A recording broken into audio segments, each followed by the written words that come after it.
Sir আপনি নিশ্চয়ই রকস্টারের গানটা দেখছেন বলে না, শুনেন নাই? গানটা শুনছিলেন ইউটিউবে বা অনলাইনে?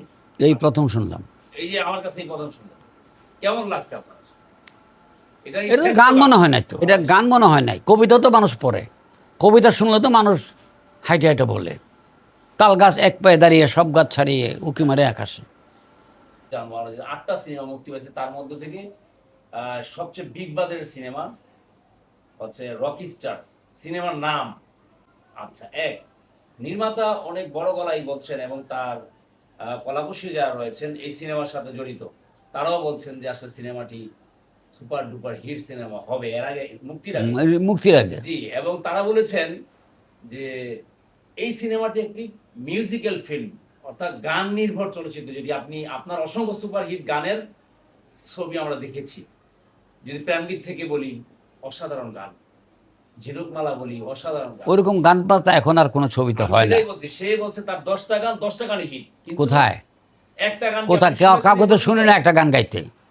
হয়তো পরে গাইবে, মাত্র 7 দিন মানে ঈদ গেছে। 10টা গান হলে 10টা গান হিট এমন কোনো ছবি বাংলাদেশে এখন পর্যন্ত হয় না। আগে হয়েছে, আগে হয়েছে। যেন ঝিনুকমালাতে 7, 8টা 8, 9টা গান আছে, সবগুলি হিট। শিমুল পর্বতে প্রায় সবগুলো হিট। তারপরে প্রেম গীতে কয়েকটা গান সুপার ডুপার হিট আছে, সবগুলো গানই হিট হিট। কিন্তু এখন ওরকম মানে আগে আগে যে সুরকার সঙ্গীত পরিচালকরা ছিল, তাদের যেই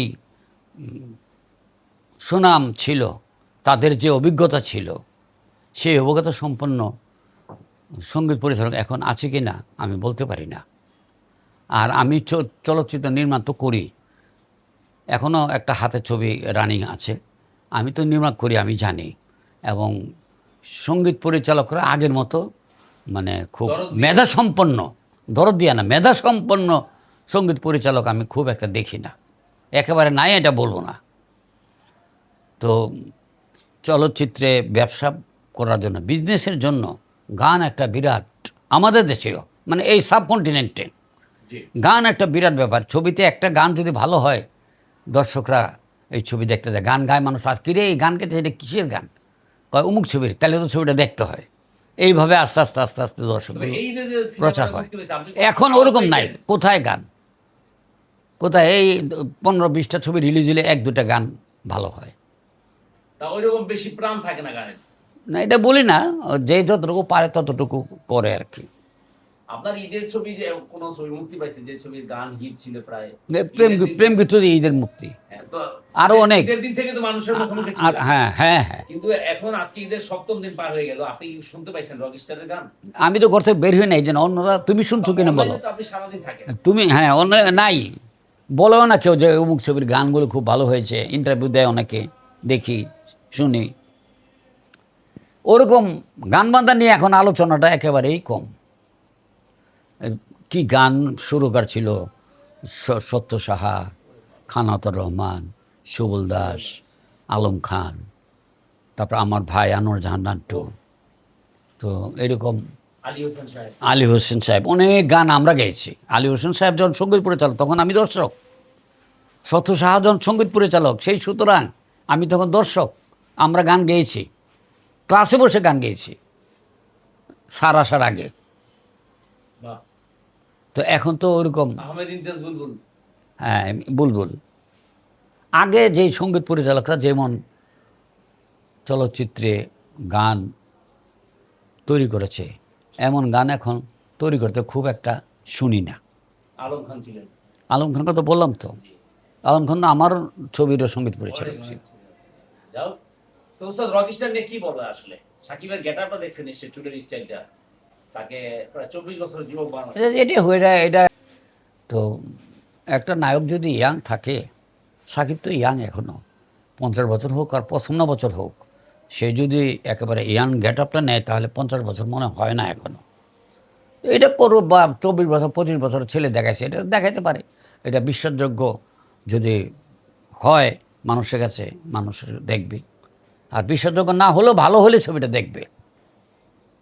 না মানে নির্মাতার বক্তব্য হচ্ছে মানে রকস্টারের মতো সিনেমা বিগত দিনে হয়নি।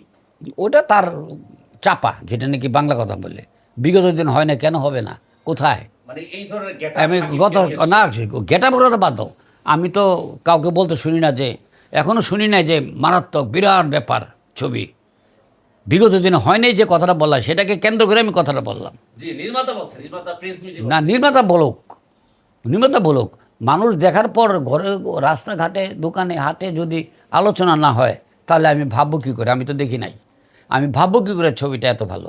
মাত্র 7 দিন গেছে, আরও যাক, ছবিটা মানুষ দেখুক, মানুষ বলুক, ভালো হইলে বলবে, অটোমেটিক বলবে। কিন্তু দর্শকরা বের হয়ে এই যে আমি কতগুলো ছবির নাম বললাম, মানে ওই সঙ্গীত পরিচালকের নাম বললাম, তুমি কয়েকটা গানের ছবির নাম বললা, জি। এটাকে তুমি ইচ্ছা করে বললা? না, আমি যা ভালো লাগে আমার কাছে। ভাল লাগে, এটা প্রচার হয়ে গেছে। বছরে। এই আমার আর কি। একা না কিন্তু সবাই। না না, যে প্রচার হয়ে গেলে এটা বলে। এখন যদি প্রচার হয় আমিও বলবো যদি সুযোগ আসে। যাও। মানে বিগত দিন হয় না, মানে আমরাও পারি নাই। ওই তো আপনারা সাকিব প্রথম হিট হয়েছে আমার, ওর সেকেন্ড ছবি আমি বানিয়েছিলাম বিশ্ববরণ নাগিন। বাপের ছবিটা। হ্যাঁ, বিশ্ববরণ নাগিন শুটিংয়ের সময় সে বলছিল যে, ভাই আঙ্কেল, এই ছবিটা যদি সুপারহিট হয়ে যেত তাহলে আমার জন্য অনেক লাভ হতো। আমি বলছি ঠিক আছে, আমি চেষ্টা করি, তুমি থাকো, আমার শুটিং স্পটে থাকো, তুমি চট করে যাওয়ার কথা বললো না, আমি যতটুকু সম্ভব আমি চেষ্টা করেছি, ছবিটা সুপারহিট হয়েছে, সাকিবের জয় জয়কার হয়ে গেছে। জি। ওই সময় ব্যবসা ভালোই হয়েছিল ওইটা। তো ওরকম ব্যবসাটা করুক না। এই যে বিগত দিন হয় নাই ওই বলে তো হবে না। আমি তো আমার সন্তানকে বলবো যে সবচেয়ে সুন্দর, বাবার কাছে সন্তান হচ্ছে পৃথিবীর সবচেয়ে সুন্দর, তাই বলে যে একটা সবাই মানবে এটা তো ঠিক না। বিগত দিনে হয় নাই, বিগত দিনে কটা ছবির নাম জানে এরা? ছবি করছে একটা, সে মাত্র এই রক। না, ছবি একটা করুক, বিগত দিন হয় নাই, সে তো আমাদের ছবিগুলো দেখে নাই, কয়েকটা ছবির হয়তো নাম, মানে কিছু কিছু ছবির নাম শুনেছে, দেখে নাই, দেখলেই কথা বলতো না, যে বিগত দিনে হয় নাই বলতো না। ভালোর শেষ নাই, অনেক ভালো ভালো চলচ্চিত্র আমাদের দেশে নির্মাণ হয়েছে। স্যার, আপনি নিশ্চয়ই রকস্টারের গানটা দেখছেন বলে। না, শুনেন নাই গানটা? শুনছিলেন ইউটিউবে বা অনলাইনে? এই প্রথম শুনলাম। এই যে আমার কাছে এই প্রথম শুনলেন, কেমন লাগছে আপনার? এটা এটা তো গান মনে হয় নাই তো, শ্রেষ্ঠ গান নাকি এটা? এটা গান মনে হয় নাই। কবিতা তো মানুষ পড়ে, কবিতা শুনলে তো মানুষ হাইটে হাইটে বলে, তাল গাছ এক পায়ে দাঁড়িয়ে সব গাছ ছাড়িয়ে উঁকি মারে আকাশে। তো এটা আমরা পড়ছি না, ক্লাসের ছাড়াও বাইরেও আমরা পড়ছি, খেলতে খেলতেও বলছি। অবশ্যই। গানের কথাগুলি সুন্দর হইলে মানুষ কথাগুলো সুর না জানলেও, গানটা সুরে গাইতে না পারলেও কথাগুলো বলে। গানের কথাগুলো যদি ভালো হয় তাহলে মানুষ দেখবে। কই, আমি তো এখনও শুনি নাই এই গানটা, কিন্তু কাউকে গাইতে শুনি নাই। হইতে পারে হিট, তোমার কথা সত্যি, কিন্তু আমি শুনি নাই কারো মুখে গাইতে। গেটআপটা কেমন লাগছে সাকিবের? আমি যে ছবিটা দেখালাম আপনাকে। এটা তো ভদ্র গেটআপ না, এটা একটা রংবাজ অথবা এরকম ধরনের কোনো ক্যারেক্টার হলে, বা উচ্ছৃঙ্খল কেউ হলে এরকমভাবে চুল পিছনে এরকম করে দাঁড়া করে না, মুঠি বেঁধে তারপর হাঁটে, মানে আজকাল নাকি এটাই ফ্যাশন। তো আজকাল যদি ফ্যাশন হয় তাহলে ঠিক আছে। কি বলেন? এটা আমি তো কোনোদিন শুনি নাই, ছবি দেখে গালাগালি করে বেরিয়েছে। চালার পথে এটা কোনো ছবি বানাইছে, 3টা ঘন্টা আমার নষ্ট করলো, টাকাটি নষ্ট হইলো, এইসব কথা বলে। কিন্তু বাড়িয়ে জিজ্ঞেস করলো, ভাই ছবি কেমন হয়েছে, থুতু দেওয়ার কথা আমি শুনি না এর আগে। কিন্তু এটা ঠিক কিনা আসলে একটা ছবি? এটা আমি জানি না, ঠিক কিনা জানি না।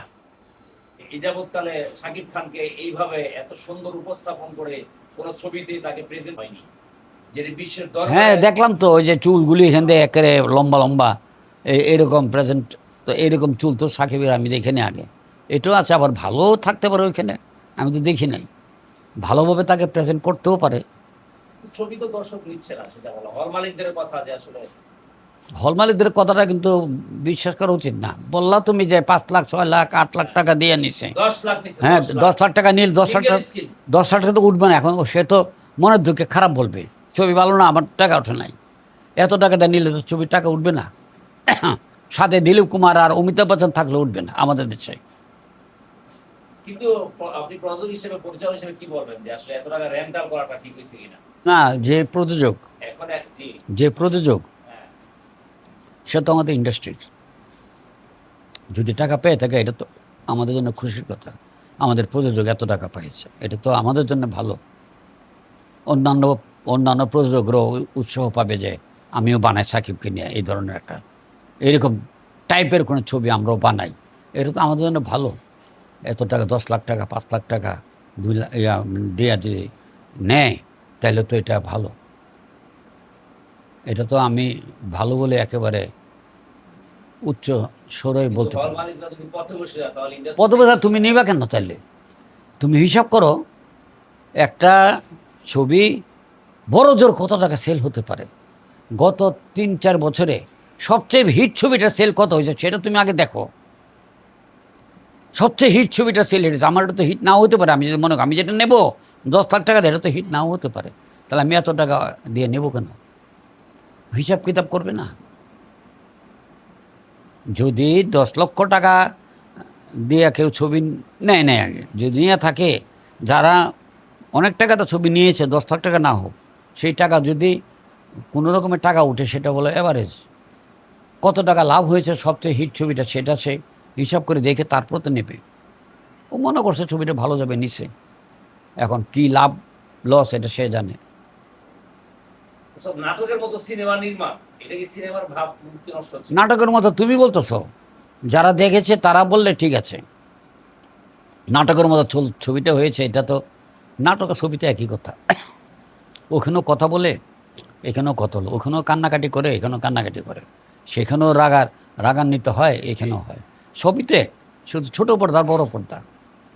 নাটক আর সিনেমার স্টাইলটা তো ভিন্ন না। অনেকে বলে যে সিনেমা আলাদা, ইয়ার নো, নাটক যারা করে তারা ছবি বানাতে আসে না। তারা কি খারাপ ছবি বানিয়েছে? তা তো করে নাই, ভালো বানিয়েছে খারাপ বানিয়েছে। নাটক আর সিনেমা বলতে কোনো শব্দ নাই। সিনেমাই, সিনেমা হলে যেটা যাবে সেটা সিনেমা। প্রিয়তমা সুপার হিট হচ্ছে শাকিব খান। হ্যাঁ, প্রিয় তো আমি মধুমিতা গিয়ে দেখে আসছি, শুনেছি ছবিটা খুব ভালো, আমি গেছি দেখে আসছি। এই ছবিটা যদি সবাই ভালো বলে তাহলে এটাও দেখতে যাব সময় পেলে। অনেক টাকা খরচ করে, অনেক পরিশ্রম করে আর্টিস্ট, প্রযোজক, পরিচালক, টেকনিশিয়ান, যারা ক্যামেরাম্যান, এডিটর, স্টিল ফটোগ্রাফার যারাই আছে তারা অনেক কষ্ট ছবি বানিয়েছে। এখন এগুলি বলা ঠিক না। ছবি ভালো হলে মানুষ দেখবে, ভালো না হলে দেখবে না, এটা হলো কথা। 20 লাখ টাকা 10 লাখ টাকা নিলে 15 লাখ টাকা উঠবে, আশা করছে, উঠছে কিনা জানি না।